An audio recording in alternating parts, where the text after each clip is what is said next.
Tonight, a closer look at what is happening in our classrooms. Some teachers are leaving the profession and others are discouraged from starting a teaching career altogether. This week, we've been breaking down an exclusive survey Channel 3 has done with the Connecticut Education Association. And your chief political reporter, Susan Raff, explains why teachers feel they are just not paid enough. Susan. Stephanie, we've learned so much this week about what's going on in our classrooms, and Connecticut teachers say salaries are just too low.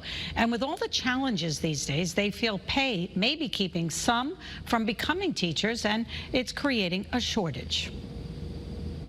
Absolutely. These 7 teachers who came to Channel 3 all agree that what teachers are being paid is discouraging new teachers.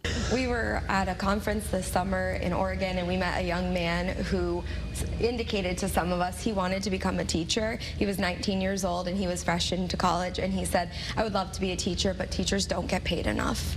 And that broke our hearts because we love what we do, but it's deterring young people from getting into our profession. They all love teaching and say they would do it again, but pay, they say, is important. And not just for new teachers, but those currently teaching. You know, last year I had 4 jobs and just trying to make ends meet. 4 jobs? Yes. So you come in exhausted, you know. And that's because the pay is just not as good. About 1,000 teachers from all over the state were asked if they consider their current salary a fair salary for their level of education.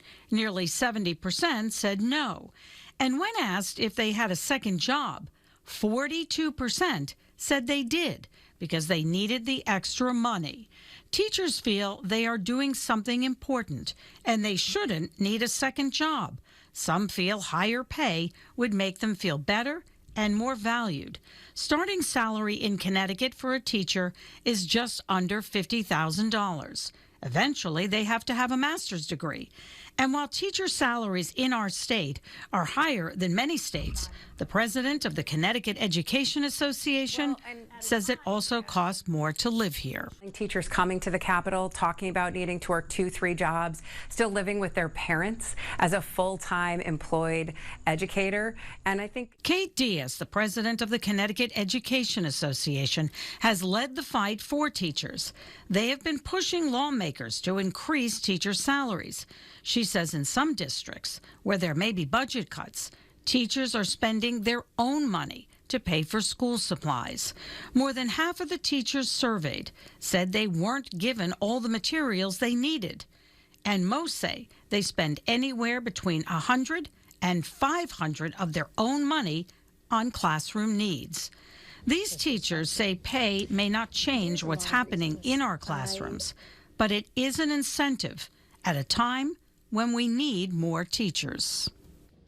Now, the Connecticut Education Association tells us they are short about 400 teachers. Now, tomorrow, what about all those cell phones and touchscreen devices? Why school districts are all working together to restrict the use, especially for younger children. Your chief political reporter, Susan Raff, Channel 3 Eyewitness News.